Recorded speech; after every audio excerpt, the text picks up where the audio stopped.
Welcome back, everyone. I hope you're doing well. Today we'll be reacting to the 5 explorers who may have actually discovered America before Columbus. And also, I'm guessing before the Vikings, since the Vikings also discovered America more than likely. Leif Erikson did 400, 500 years prior to Columbus. Nevertheless, and also I'm sure this is also discounting the native population. So we're probably talking about explorers, exploration. Maybe we're thinking 9th, 10th, 8th century, somewhere there, to like the 15th century, of course, when Columbus finally jumped on board. So somewhere in that time frame is what I'm guessing. If you're new here, this is what we do. We learn. Let's jump into it right away.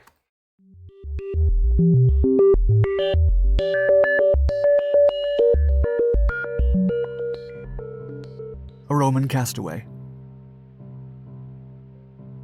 In 1933, archaeologist Jose Garcia Payon unearthed a small terracotta statue head from an archaeology site in Calixtlahuaca, Mexico, and the groundbreaking discovery suggested ancient European civilizations might have reached the Americas centuries before Columbus.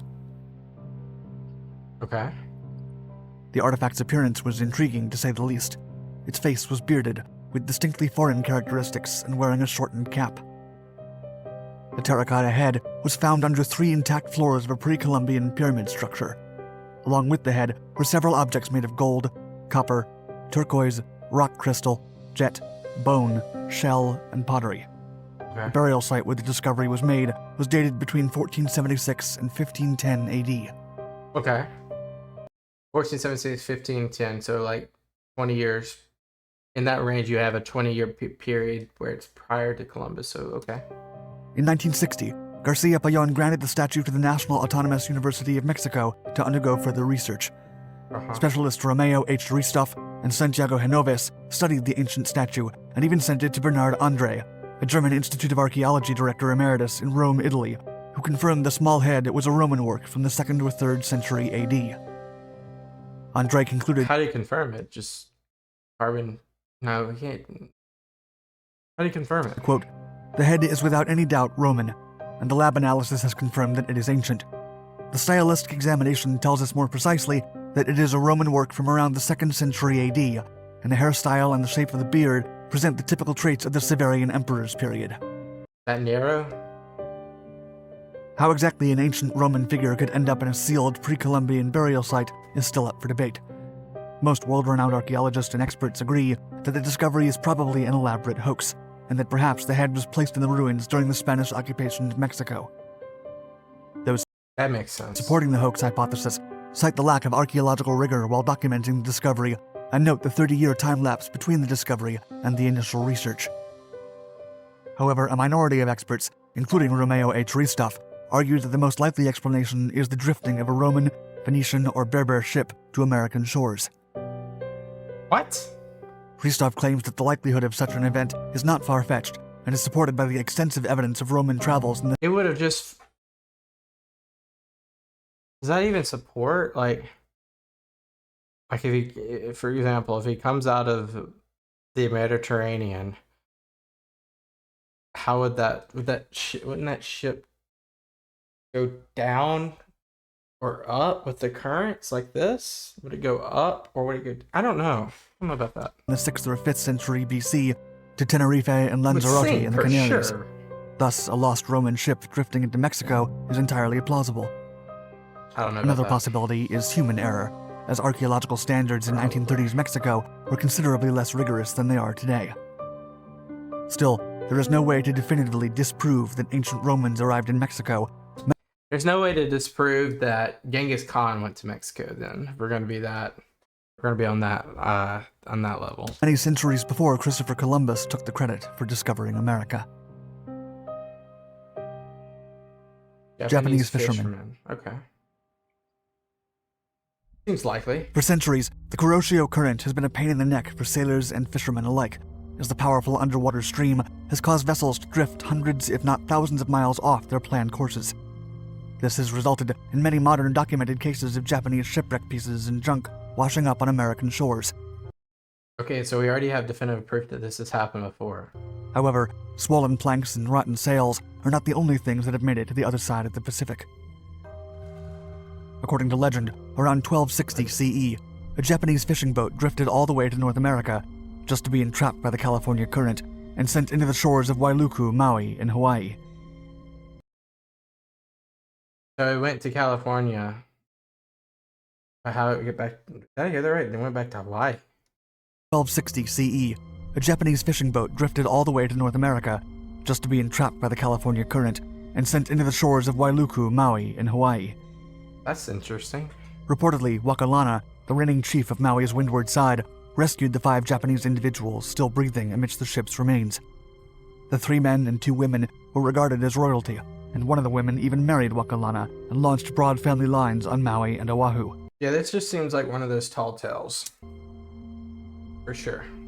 Although the oral account cannot be confirmed, the subsequent cases have been better documented. According to John Stokes, curator of Honolulu's Bishop Museum, 4 more boats washed up in Hawaiian territory, quote, their crews marrying into the Hawaiian aristocracy, leaving their imprint on the cultural development in the islands. In the late 1960s, Ecuadorian businessman Emilio Estrada conducted an archaeological excavation of Valdivia, a 5,000-year-old burial site in Ecuador. He then found an array of strange pottery that local experts could not identify. Thus, he wrote a letter to Betty Meggers at the Smithsonian Museum to help pinpoint their origin. Meggers replied that the pieces appeared to be 6,000-year-old Jomon pottery from Japan. In fact, they were not the first Japanese artifacts found in the Americas documented by Meggers. Works made of iron were also discovered in a village buried by an ancient mudslide near Lake Ozette, and arrowheads carved from Asian pottery were later discovered on Oregon's coast. Well, I mean, there was a lot of natives here too, so... By the 1800s, an average of 2 Japanese derelicts appeared each year along the shipping lanes from California to Hawaii. 4 even showed up near Hawaii in one 30-year period in the early 19th century, and 5 crewmen survived. In 1815, a junk was washed ashore near Santa Barbara, California, with 3 crew members still alive after 17 months at sea. And in 1843, another appeared on the Mexican coast, with 2 traumatized fishermen still inside. I mean, it sounds plausible, but the Hawaii story just makes no sense to me. Hence, the possibility of ancient Japanese fishermen drifting to the Americas and surviving is latent. Although the Kuroshio current does not directly align with Ecuador, there seems to be some DNA markers and unique viruses in the area, hinting that Japanese drifters might have bested the odds. If true, those Japanese sailors beat Christopher Columbus by about 4,500 years. I also want to add some more nuance. This, like, if we're talking about California to Hawaii, that's 100%. Like, that's a long shot. And Hawaii, of course, was not even part of America until the late 19th century, I believe. Yeah, and we have a video on that, but I don't know. It's far-fetched. Another far-fetched one. I don't believe 2 Venetian brothers and a Norwegian nobleman. 2 Venetian brothers and a Norwegian nobleman. Viking. In 1558, Niccolo Zeno the Younger printed a best-selling book of letters he'd allegedly been keeping in his family library for generations. He claimed the documents were written by his 3rd great-grandfather, Antonio Zeno, and his 3rd great-uncle, also named Niccolo Zeno, who recorded their journeys traveling the Arctic. According to the letters, back in 1380, Niccolo Zeno the Elder sailed from Venice to Flanders. Unfortunately, he was marooned on an island called Frislanda and rescued by a prince named Zichmni, a supposed great warrior and conqueror. Niccolo learned from the warrior prince of a mythical land to the west, and subsequently wrote to his brother Antonio. The latter resided in Spain, and together they ventured with Zichmni into the islands to the west, where they allegedly conquered several territories in the name of the foreign prince. Along with the printed book, Niccolo Zeno the Younger also published an ancient map, supposedly outlining the land discoveries made by his ancestors. The document is an almost precise representation of northern Scotland, Iceland, and Greenland. Some modern research argues that the name Zichmni found in the letters might be a misspelled Orkney, in which case the Italian adventurers could have been talking about Henry Sinclair, Earl of Orkney. The numerous islands referenced in the book could also represent a group of islands in the North Atlantic. One of the greatest supporters of the idea that Sinclair and the Zeno brothers made it to America was Frederick Pohl, an amateur historian who was one of the first individuals to suggest Vikings had been in North America before Columbus. Well, we already know this, though. Like, it's proven. Soon, his idea was proven to be correct. Yeah. In his youth, Pohl got hold of a translation of Zeno's book. Following the geographical clues described in the tome, Pohl concluded that Sinclair and the Zeno brothers had landed in Guysborough, Canada, more than a century before Columbus's journey. Interesting. Historians have tried to discredit Pohl's conclusion, citing a faulty translation and a lack of historical evidence. However, Pohl was so convinced of his findings that he founded the Prince Henry Sinclair Society of North America to honor Sinclair's alleged discovery. Pohl's society would even erect a monument in Guysborough to mark the place where Sinclair and the Italian brothers first set foot on American soil. Interesting. The prevailing winds and tides I'm reading the bottom right, in the Bay of Fundy took his ship southward to the Merrimack River in Massachusetts, to the same spot where Leif Erikson and Thorfinn Persephone had landed 400 years earlier. So, there you go. Okay, interesting. The Mali Emperor. A Mali Emperor. So we're talking about the Mali Empire. Interesting times. Okay. Mansa Musa? Mansa Musa is one of the most renowned Mali emperors, famous for his vast and unparalleled riches in ancient times, and for sharing his wealth with the Muslim world. Yet Mansa Musa's brother, Abu Bakr II, might deserve even more praise than his wealthy brother. Abu Bakr II had been an emperor before Mansa Musa, and he reportedly left on a sailing journey across the seas, never to return. So how do we know? Mansa Musa would write about his lost brother, quote, "The ruler who preceded me did not believe that it was impossible to reach the extremity of the ocean that encircles the earth, and wanted to reach that, never to return, nor to give a sign of life." Malian scholar Gausso Diawara believed that Abu Bakr II sailed across the Atlantic Ocean, and that the reason he never came back to Mali was that he landed on the coast of Brazil. According to Diawara, the city of Recife in Brazil has a second, older name, Pernambuco, which might be a possible deviation of the Mande name for the rich gold fields of the Mali Empire. Now this is interesting. He also mentions chemical analyses asserting that gold and ancient American spears might have come from Mali, and even an account by Christopher Columbus himself saying that he had come across black traders on his way through the Americas. Still, most historians disregard Diawara's hypothesis, citing a lack of evidence, and even the identity of Mansa Musa's brother has become an object of speculation. That's an interesting one. I don't know though. Regardless, Mansa Musa's predecessor did sail from Mali across the Atlantic with a fleet of over 100 ships. Oh! Whether they all drowned on the way, or they actually made it to South America, we might never know for sure. 100 ships ain't no small party.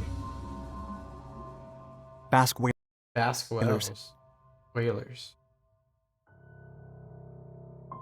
In the book Cod, a biography of the fish that changed the world by Mark Kurlansky, the renowned American journalist makes a compelling case arguing that Basque whalers might have been hunting in Canadian waters long before Columbus set foot in America. The idea is more than plausible, as the Basque whaled in vast regions close to Newfoundland in 1530. By the time Jacques Cartier supposedly discovered the St. Lawrence River in 1535, thousands of Basque fishing boats were already harvesting cod in the area. This would mean that after the Vikings, Basque whalers were the first Europeans to set foot in Canadian territory. Oh, okay. The Basque are a unique group that originate in an area between France and Spain and are known to have been remarkable shipbuilders and navigators for several centuries. Still, dating their travails is highly contested. The time range could be as close to 50 years, meaning that they could have started fishing in the area around Newfoundland 50 years after Columbus's discovery, or even 50 years before. Okay. It is well documented that the Basque whalers had extensive knowledge of the Great Banks of Newfoundland and the fish that inhabited those waters by the end of the 15th century. However, pinpointing the exact date that the first Basque fishermen arrived in Canadian waters is much more complicated. Being exceptional whale hunters and meat preservers, it's not hard to imagine the accomplished whalers surviving a trip to the Gulf of St. Lawrence before 1492, perhaps giving chase to whales across the Atlantic. Regardless, concrete evidence to support a Basque pre-Columbian discovery of America still eludes historians, but the evidence may still be waiting to be revealed beneath the shores of northern Canada. I think out of all of them, that's the most likely one, specifically the Basque whalers. But besides the Basque whalers, who else we got? We got the guy that we have the what's it called, the antique or whatnot that landed in Mexico. That's not hard evidence. We had the Japanese fisherman who got lost at sea and went over. I can see it happening. I can't see the story, the tall tale, the one where they bounce back from California to Hawaii. I don't see that one.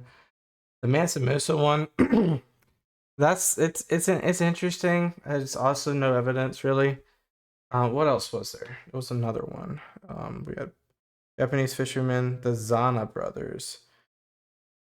The Viking ones. I think that's the second most believable one. A second Viking stint, a few hundred years after Leif Erikson. That makes sense.